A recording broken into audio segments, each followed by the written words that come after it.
السلام علیکم ورحمۃ اللہ وبرکاتہ۔ میں امید کرتی ہوں آپ سب ایمان اور صحت کی بہترین حالتوں میں ہوں گی انشاءاللہ تعالی۔ آج ہمارا نماز کے احکام کا ڈے 10 ہے اور آج کا ہمارا ٹاپک ہے نماز کی رکعات، جو کہ ہمارا لاسٹ ٹاپک ہے۔ آج ہم نمازوں کی رکعات کے متعلق بات کریں گے انشاءاللہ۔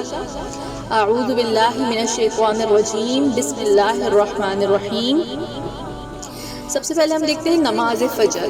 نماز فجر کی 2 سنت 2 فرض، نماز ظہر 4 سنت 4 فرض 2 سنت، نماز عصر 4 فرض، نماز مغرب 3 فرض 2 سنت، نماز عشاء 4 فرض 2 سنت۔ جامع ترمذی کی حدیث 414۔ سنتوں کی اہمیت دیکھتے ہیں۔ رسول اللہ صلی اللہ علیہ وسلم نے فرمایا، جو شخص رات اور دن میں 12 رکعت سنت پڑھے گا اس کے لیے جنت میں ایک گھر بنایا جائے گا۔ 4 رکعتیں ظہر سے پہلے، 2 رکعتیں اس کے بعد، 2 مغرب کے بعد، 2 عشاء کے بعد اور 2 فجر سے پہلے۔ جامع ترمذی کی حدیث ہے 414۔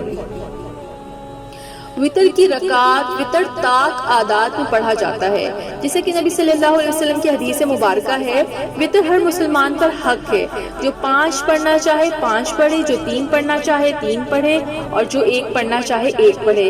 سنن ابو داؤد کی حدیث 1422۔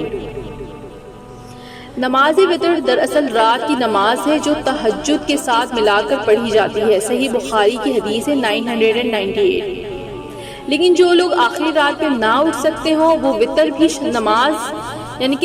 بھی نماز عشاء کے ساتھ ہی پڑھ لیا کریں۔ صحیح مسلم کی حدیث 1737۔ نماز کے آخر میں پڑھے جانے والے نوافل۔ ظہر، مغرب اور عشاء کی نمازوں کے ساتھ جو آخر میں نوافل ادا کیے جاتے ہیں وہ الگ سے عبادت میں شمار ہوتے ہیں، نماز کا حصہ نہیں ہے۔ ان دو نوافل کو فرض نمازوں کی رکعات میں شمار کرنا درست نہیں۔ نوافل اللہ سے قریب کرنے کی وجہ بنتے ہیں، لیکن ہمارے یہاں انہیں لازم کا درجہ دے دیا گیا ہے کہ اس کے بنا نماز مکمل نہیں، تو ایسا بالکل نہیں ہے۔ فرض اور سنت موقدہ کی ادائیگی کے بعد نماز مکمل ہے۔ نوافل کی ادائیگی آپ کی طاقت پر منحصر ہے۔ اللہ ہم سب کو توفیق دے، آمین۔ سجدہ سہو کا بیان۔ نماز میں بھول چوک ہونا۔ رسول اللہ صلی اللہ علیہ وسلم نے نماز پڑھائی، آپ نے کچھ زیادہ یا کچھ کم کر دیا۔ ابراہیم نخعی نے کہا، یہ وہم میرے جانب سے ہے، تو آپ صلی اللہ علیہ وسلم سے عرض کیا گیا، اللہ کے رسول کیا نماز میں کچھ زیادتی کر دی گئی ہے؟ آپ صلی اللہ علیہ وسلم نے فرمایا، میں بھی انسان ہی ہوں، جیسے تم بھولتے ہو ویسے میں بھی بھولتا ہوں، لہٰذا جب کوئی شخص بھول جائے تو بیٹھ کر 2 سجدے کرے۔ پھر نبی اکرم صلی اللہ علیہ وسلم قبلے کی جانب گھوم گئے اور 2 سجدے کیے۔ ابن ماجہ کی حدیث 1203۔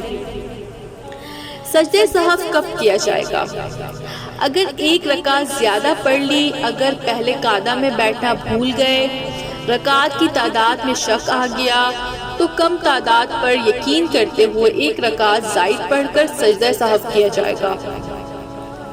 نماز کی رکعت کم کر لی اور سلام پھیرنے کے بعد یاد آیا تو کم کی ہوئی رکعت پڑھ کر سجدہ سہو کیا جائے گا۔ سجدہ سہو کا طریقہ۔ اگر نماز میں ہی غلطی کا اندازہ ہو گیا ہے تو آخری قعدے میں تشہد یعنی درود شریف اور دعائیں پڑھنے کے بعد اور سلام سے پہلے 2 سجدے کیے جائیں گے اور اس کے بعد سلام پھیرا جائے گا۔ دوسرا طریقہ، اگر نماز ختم کرنے کے بعد یا کافی دیر کے بعد یاد آیا، اگر رکعات کی تعداد کم تھی تو وہ پڑھ کر 2 سجدے کر کے سلام پھیرا جائے گا۔ ان سجدوں کے بعد کوئی قعدہ یا تشہد نہیں ہے بلکہ فوراً سلام پھیرا جائے گا۔ نماز میں سورۃ الفاتحہ، رکوع یا سجدہ اگر بھول جائے تو وہ رکعت دوبارہ لوٹانی ہوگی۔ الحمدللہ، نماز کے احکام سیریز مکمل ہوئی۔